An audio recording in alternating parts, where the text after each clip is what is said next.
नमस्कार, भारत लाइव देख रहे हैं आप। देखिए, जातिगत जनगणना की रिपोर्ट आ चुकी है और जातिगत जनगणना की रिपोर्ट आने के साथ विवाद जो है वो गहरा गया है। विवाद एक तरफ जहां फर्जी रिपोर्ट को लेकर चल रहा है, दूसरी तरफ विवाद आज एक बार फिर से इसलिए शुरू हो गया क्योंकि कोर्ट ने कहा था कि जातिगत जनगणना की जो रिपोर्ट है, उसमें किसी भी व्यक्ति का जो निजी रिपोर्ट है उसे सार्वजनिक नहीं करना है। लेकिन उपेंद्र कुशवाहा ने जो दावा किया कि उनके घर जनगणना कर्मी नहीं पहुंचे थे, तो जदयू एमएलसी नीरज कुमार ने इसका पोल खोल दिया। नीरज कुमार ने एक-एक रिपोर्ट बता दी। अब देखिए इस मामले पर हम बातचीत करेंगे। एके सिंह क्लैटियंस पटना से हैं ये। इनसे जुड़ते हैं, बातचीत करते हैं। सर आपका बहुत-बहुत स्वागत है भारत लाइव पे। धन्यवाद, धन्यवाद। सर ये जो रिपोर्ट आई है, इस रिपोर्ट के अनुसार अब सर नीरज कुमार ने उपेंद्र कुशवाहा की जो पर्सनल डाटा होता है, उसे सर सार्वजनिक कर रहे हैं मीडिया में आकर। कैसे जी। देखते हैं सर ये लीगल है कि नहीं है? सार्वजनिक इस तरीके से करना चाहिए, नहीं करना चाहिए? क्योंकि कोर्ट ने जब मामला कोर्ट में ये गया था तो कहा गया था कि किसी भी व्यक्ति का निजी मामला जो था, निजी रिपोर्ट था, वो सबके सामने नहीं रखा जाएगा। कैसे देखते हैं सर आप इन चीज़ों को? देखिए, इसको 2 तरीके से देखा जा सकता है। एक जी। राजनीतिक परिप्रेक्ष्य में अगर आप देखेंगे, हाँ। तो एक अलग बात होती है, लेकिन अगर आप कानूनी रूप से देखेंगे, तो उसकी एक अलग बात होती है। हुँ, हुँ। सीधी-सी बात है, आधार के मैटर में केंद्र सरकार के हलफनामे के बावजूद भी सुप्रीम कोर्ट ने इसके ऊपर अपना फैसला सुनाया था हुँ, हुँ। और सुप्रीम कोर्ट ने क्लियरली ये उस समय कहा था हुँ, कि हुँ। किसी भी व्यक्ति के डेटा को अगर हुँ। कोई भी सरकार अगर कलेक्ट करती है, तो जी। उसकी सुरक्षा उस हुँ, सरकार की ज़िम्मेदारी बनती है। हुँ, हुँ, कभी भी किसी के पर्सनल डेटा को, चाहे वो कोई भी सर्वे हो, कोई जनगणना हो या कुछ भी, हुँ, किसी के भी पर्सनल डेटा को हुँ, पर्सनली उसको हाइलाइट या हुँ, उसको डिस्क्लोज़ नहीं किया जा सकता है। जी। यहाँ पर राजनीतिक रूप से जो चीज़ें हुई है, हुँ, हुँ, हुँ, उसमें अगर कानूनी पहलू देखेंगे, जी। तो इसमें जो नीरज कुमार हैं, वो सीधा-सीधा फँसते नज़र आ रहे हैं। हुँ, हुँ, क्योंकि 2 मैटर यहाँ पे उठेगा। जी, एक व्यक्तिगत रूप से जी, और दूसरा जाति जनगणना जनगणना का जो राज्य का मैटर है उसके ऊपर। जी। जो जाति जनगणना का राज्य का मैटर है, उसके हुँ, ऊपर सवाल ये है जी। कि राज्य सरकार हुँ, जब अपना हलफनामा जब वो पटना हाई कोर्ट में डाली थी हुँ, और सुप्रीम कोर्ट में भी जब आर्ग्यू किया गया था, तो वहाँ पर भी राज्य सरकार ये बोली थी हुँ, हुँ, कि इस डेटा को किसी के पर्टिकुलर पर्सनल डेटा को सार्वजनिक नहीं किया जाएगा, जी। ठीक है? जबकि नीरज कुमार जो बात बोल रहे हैं, उससे साफ पता चलता है कि पर्सनल डेटा सार्वजनिक हो चुकी है जी।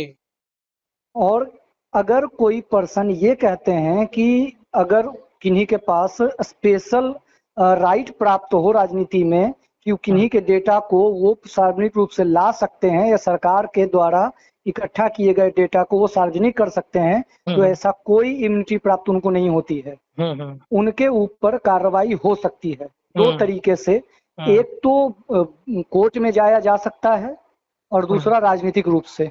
हुँ, हुँ, अब ये पूरा का पूरा मैटर डिपेंड करेगा हुँ, कुशवाहा जी के ऊपर कि वो क्या करते हैं। अगर वो हुँ, चाहें तो अपने पर्सनल डेटा को डिस्क्लोज़ करने के लिए सरकार और जिन्होंने बयान दिया है, उनके डेटा को डिस्क्लोज़ किया है, उन हुँ, दोनों के अगेंस्ट वो कोर्ट जा सकते हैं। तो हुँ। ये इम्यूनिटी तो बनती है उनके पास। जी, जी, जी। तो ये सर जिस तरीके से ये सार्वजनिक कर रहे हैं पूरे रिपोर्ट को, राजनीतिक रूप से अपना फ़ायदा ले रहे हैं। हालाँकि अब इनके ऊपर में जैसा कि आपने बताया कि उपेंद्र कुशवाहा जाते हैं, तो अगर हलफ़नामा दायर करेंगे तो कार्रवाई हो सकती है, तो क्यों इस तरीके की बयानबाज़ी वो कर रहे हैं? एक सवाल ये भी उठता है कि क्या सरकार के सानिध्य में, देखरेख में पूरी रिपोर्ट जारी की गई, जो फर्जीवाड़े की चर्चा चल रही है, तो क्या इस पर आपकी क्या राय है सर? देखिए राजनीतिक चीज़ें थोड़ी अलग होती है। जी। अब राजनीति में कई बार लोग आपस में एक-दूसरे के बारे में बहुत सारी चीज़ों को बोल देते हैं और कोई हुँ, उफ तक नहीं करते हैं। जी। ये तो राजनीतिक चीज़ें हैं, कभी हुँ, हुँ। कोई उनके बारे में बोलेगा, वो उनके बारे में बोल देंगे, हुँ, हुँ। तो उसका मैटर अलग है। हुँ, हुँ। जहाँ तक रही बात कि इन सारे मैटर में फर्जीवाड़ा हुई है या नहीं हुई है, हुँ, हुँ। मेरे समझ से तो मैं तो पर्सनली यही कहूँगा कि इसके ऊपर एक प्रॉपर जाँच रिपोर्ट तो होनी चाहिए, मतलब एक जाँच आयोग बनानी चाहिए, जी, जी। क्योंकि इसमें 500 करोड़, 400 या 500 करोड़ रुपए के खर्च की बात है। हुँ, हुँ। ऊपर से जो डेटा कलेक्शन हुआ है, उसमें सिर्फ़ उपेंद्र कुशवाहा की बात नहीं है। जी। आप सोसाइटी में ऐसे भी जाएँगे तो बहुत सारे लोग ऐसे हैं, हुँ, जिनका हुँ। डेटा कलेक्ट नहीं किया गया है। जी।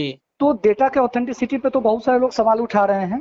अब ये तो सारा चीज डिपेंड करता है कि अगर कोई जांच आयोग बनाया जाए, वहीं से पता चल सकता है ऑफिशियली कि कुछ फर्जीवाड़ा हुआ भी या नहीं हुआ है।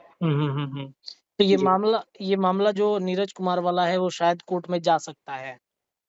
अगर चाहेंगे कुशवाहा जी तो कोर्ट में लेकर जा सकते हैं, और नहीं तो इसको जो सिविल सोसाइटी के लोग हैं जो अलग अलग तरीके से काम कर रहे हैं, अगर कोई भी व्यक्ति अगर एक कोर्ट में जाना चाहता है तो इस मैटर को लेकर कोई भी कोर्ट में चला जाएगा, क्योंकि बात यहाँ पर सीधा सा है, पहले से भी सवाल उठ रहे हैं डेटा के ऊपर।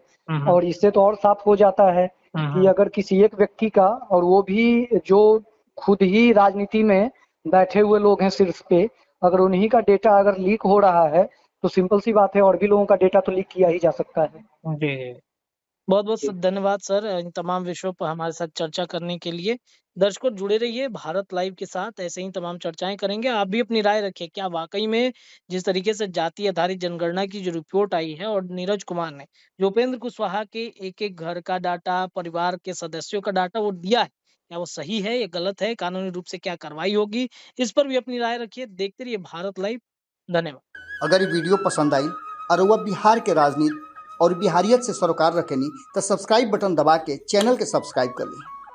ओजे एगो घंटी बा, ओकरा बटन दबा देला से कुल सटीक और मारक खबर रुआ मुफ्त में मिल जाई। अगर रुआ पत्रकारिता के हमनी के नया प्रयोग में सहयोग कर चाहतानी तो ज्वाइन बटन दबा दी। पेटीएम नंबर नोट कर ली 9386816700। धन्यवाद।